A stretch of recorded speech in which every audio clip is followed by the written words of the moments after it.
पाथर्डी तालुक्याचा पश्चिम भाग हा दुष्काळी पट्टा म्हणून ओळखला जातो.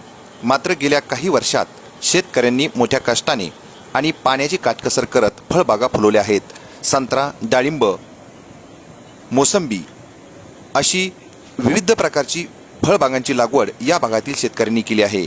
यावर्षी पावसाने दडी मारल्यामुळे शेतकरी चिंतित होते. मात्र काल रात्रीपासून झालेल्या मुसळधार पावसाने शेतकरी राजा मोठ्या प्रमाणावर सुखावला आहे. असे असले तरीसुद्धा नदीकाठच्या गावांना या पुराच्या पाण्याचा मोठा फटका बसल्याचे दिसून येते. पाथर्डी तालुक्यातील त्रिभुवनवाडी येथील गोरक्ष रंभाऊ कारखेले यांच्या घरात पुराचे पाणी शिरल्याने त्यांच्या घरामधील सर्व संसारोपयोगी साहित्य वाहून गेले आहे. त्याचबरोबर त्यांच्या पशुधनाचेही मोठ्या प्रमाणावर नुकसान झाले आहे. असे असले तरीसुद्धा एक आश्चर्यकारक घटना त्यांच्या बाबतीत झाल्याचे दिसून येते.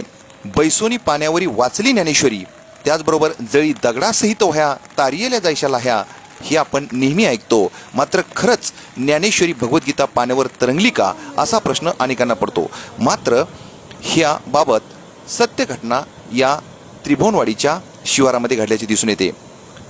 गोरक्ष रंभाऊ कारखेले यांच्या घरामध्ये नेहमीच पूजन केली जाणारी भगवद्गीता पुराच्या पाण्यात वाहून नदीपात्रात गेली होती.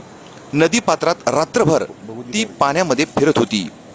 5 फुटाच्या पाण्यापर्यंत ती सतत खाली वर पाण्याखाली जात होती, पाण्यावर येत होती.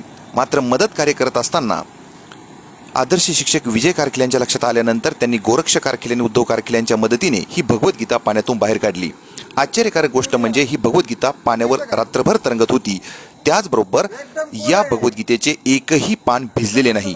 त्यामुळे बैसोनी पाण्यावरी वाचली ज्ञानेश्वरी आणि जळी दगडासहित वह्या तारियेल्या जायशा लाह्या याचा प्रत्यक्ष प्रत्यय हा त्रिभुवनवाडी गावामध्ये गोरक्ष रंभाऊ कारखेले यांच्या परिवाराला अनुभवास मिळाला. जय श्रीराम, जय श्रीराम, जय श्रीराम.